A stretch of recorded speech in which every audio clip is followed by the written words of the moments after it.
Welcome to the Prince Eats. Check out this video for the easiest homemade lasagna you'll ever prepare. Ingredients are in the description. If you enjoyed this video and found it helpful, please like, comment, subscribe, and share. After watching this video, you'll have all the confidence to prepare this dish for yourself, family, or friends. To get started, the most essential and critical part of any lasagna dish is the pasta itself, the lasagna noodles to be specific. You can't afford to miss this step, but I have a way that you can cook these lasagna noodles without overboiling them, which is a common risk on the stovetop. Line your baking dish or casserole with your lasagna noodles. Pour over it boiling hot water that has been salted. I recommend using kosher salt. Certainly you can boil this the traditional way in a large pot, but I find that doing it this way prevents these large pieces from breaking and overcooking. Periodically, you need to shake and move around the pasta noodles to ensure they don't stick together. When slightly firmer than al dente, drain dry and put to the side. The next easy step is preparing a cheese sauce. Grab a saucepan and put it over medium heat.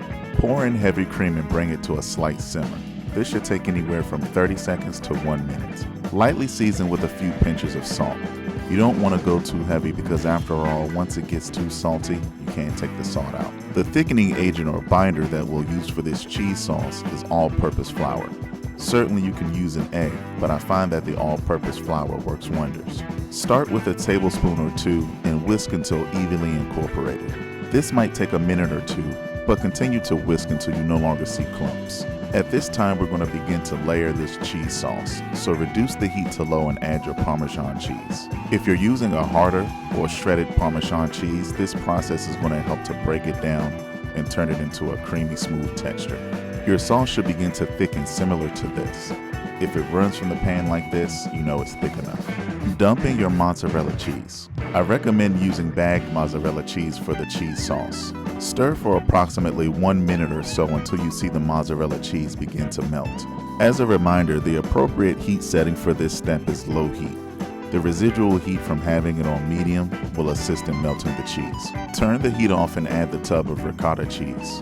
Depending on how much of a fan of ricotta cheese you are, you can add the whole tub or half of it. You can also skip this step and add the ricotta directly to the lasagna noodles, which is the traditional way of putting ricotta in lasagna. Stir long enough until evenly combined. You don't want to stir too long because after all, you don't want to turn this into a whipped cheese sauce. Don't worry if the cheese sauce seems too lumpy. That's okay. Next, you'll dump in the fresh chopped parsley. The fresher the better. Stir until evenly incorporated. You don't want to have any patches or bunches of fresh parsley. You really want this to be mixed thoroughly. When done, put it to the side and allow it to rest. We'll bring it back later. The third phase in this process is preparing the meat sauce.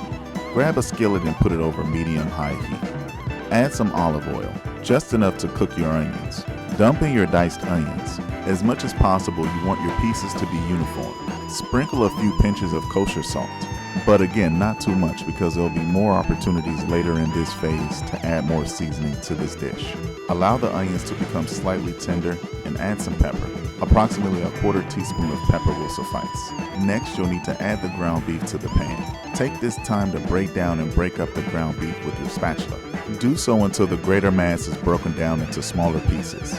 Once the beef is browned about halfway through, go ahead and add the mushrooms. Similar to the ground beef, go ahead and break down the mushrooms into smaller pieces. After approximately 3 to 5 minutes, create a small space in the center of the pan. We'll use the space in the center of the pan to cook the fresh minced garlic and tomato paste. Add approximately 1/2 to 1 whole small can of tomato paste. Tomato paste is rich in depth of flavor, and using this tomato paste keeps us from having to use an entire jar of tomato sauce. Use less if you desire. Now is the appropriate time to season the meat. Here I have some traditional beef seasonings. It includes paprika, chili, chives, cumin, and of the like. Feel free to utilize your favorite all-purpose seasoning. And of course, we'll be using some traditional Italian seasonings. Here I have an Italian blend which includes the traditional basil, oregano, rosemary, thyme, and other ingredients that are at the backstage. Stir long enough until the herbs and seasonings are evenly combined. The next step in this sauce is to add diced tomatoes. Drain any liquid that might have been in the can. Draining the liquid and reducing the moisture will help the lasagna to have body, and it reduces the risk of having a runny sauce. Immediately afterwards, you can add half a jar of tomato sauce. As you can see, the sauce is pretty thick, and we want it to remain thick for a couple reasons. For one, you want your lasagna to sit high and on a firm structure. Any excess moisture is going to create a runny effect. The second is you don't want any excess moisture to disrupt the consistency of the other ingredients in this dish, like the cheese. Immediately add a couple tablespoons of sugar. You might be wondering why you need to add sugar, or you might be a little bit apprehensive that it will be a little bit too sweet. But don't fear, this is a large pan of tomato sauce, and what it will do is help to reduce or cut down on the tartness that the tomato paste and the tomato sauce might produce. Of course, you can omit this step for a fuller flavored tomato sauce. We're at the last step of the meat sauce, and we want to add additional layers of flavor by introducing Parmesan cheese. The richness and nuttiness of the Parmesan cheese is going to add great flavor to your meat sauce. As you can see, the meat sauce is still relatively thick, and this is going to help the lasagna maintain its body. Before we end with the meat sauce, give it a taste test to see if it is where it needs to be with the flavor. Be careful because it is hot. Add additional salt if need be. The fourth and final step is the assembly. Grab your baking dish or casserole. You can use the one that held the cooked lasagna. Just make sure you dry it. The first thing you want to do is layer the bottom of the casserole with the meat sauce. Doing so creates a non-stick barrier between the bottom of the casserole and the lasagna noodle. There is no need to grease or pre-oil your casserole dish. Next, you can begin to lay your lasagna noodles. Try not to overlap your noodles. If you need to break or cut pieces in order to fit, feel free to do so. Once you've constructed the bottom layer of lasagna noodle, go ahead and add some more meat sauce. But don't overdo it. The next step is to drizzle and apply the cheese sauce. As you can see, this sauce is still pretty thick, and when it bakes in the oven and sets afterwards, it'll create support within the layers of this lasagna dish. Add more meat sauce for body on that bottom layer. Next, you can begin to sprinkle in your shredded cheese. Here I have shredded Parmesan and creamy jack cheese. Both are exceptional cheeses that complement this dish and melt smoothly. One thing you need to be sure to do is spread the cheese out evenly across the bottom of this pan. As much as possible, you want to prevent dense cheese pockets. The next cheesing step is to layer fresh mozzarella or sliced deli mozzarella cheese. Your thickness should be to your desire. Here I'm using thin sliced mozzarella cheese.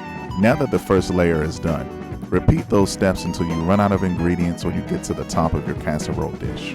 Maintain awareness of how much ingredients you have remaining so that you don't run out of ingredients as you're layering your lasagna. In goes more meat sauce.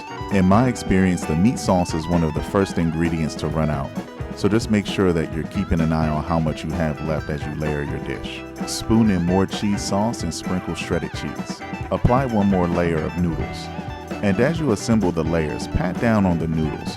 This will help the ingredients underneath spread into open pockets. And again, you'll add more meat sauce.